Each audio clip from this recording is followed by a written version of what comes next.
Assalamualaikum warahmatullahi wabarakatuh. Alhamdulillah, berjumpa lagi dengan saya Duriyatus Sholihah, NIM 20015177.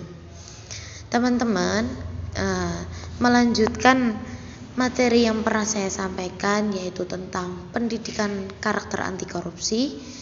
Kini yang sudah saya sampaikan dari bab 1 sampai 6 ya kemarin, melanjutkan materi ke-7, ada konsep pemberantasan korupsi. Langsung saja, yang pertama ada konsep pemberantasan. Korupsi merupakan penyakit sosial yang mematikan.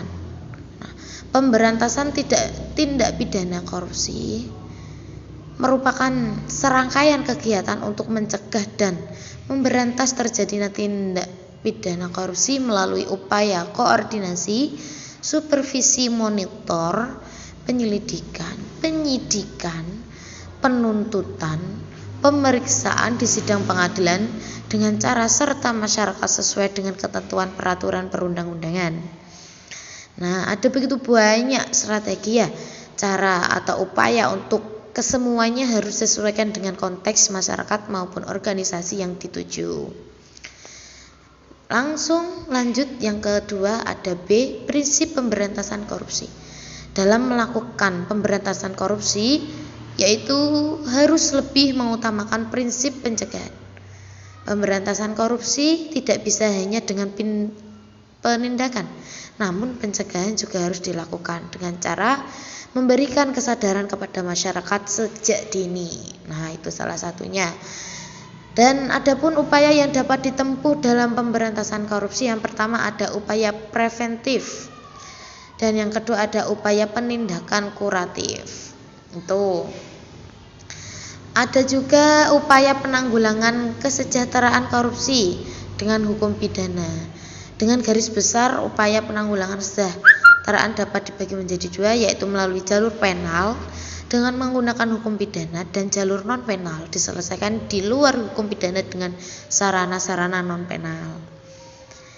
Dan adapun yang terakhir adalah strategi pemberantasan korupsi melalui strategi represif. KPK menjerat koruptor ke meja hijau, membacakan tuntutan serta menghadirkan saksi-saksi dan alat bukti yang menguatkan.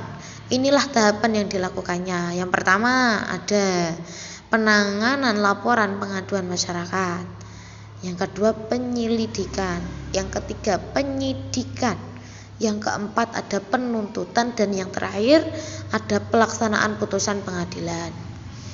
Nah, itu. Dan yang kedua adapun strategi pemberantasan korupsi, perbaikan sistem. Aksi pemberantas korupsi perbaikan sistem. Yang pertama ada memantau pelayanan publik, melakukan kajian dan penelitian terkait layanan publik. Yang ketiga ada menyampaikan rekomendasi kepada pemerintah. D, membangun manajemen anti korupsi di lingkungan masing-masing. Nah, yang kelima melaporkan LHKPN kepada KPK secara langsung atau melalui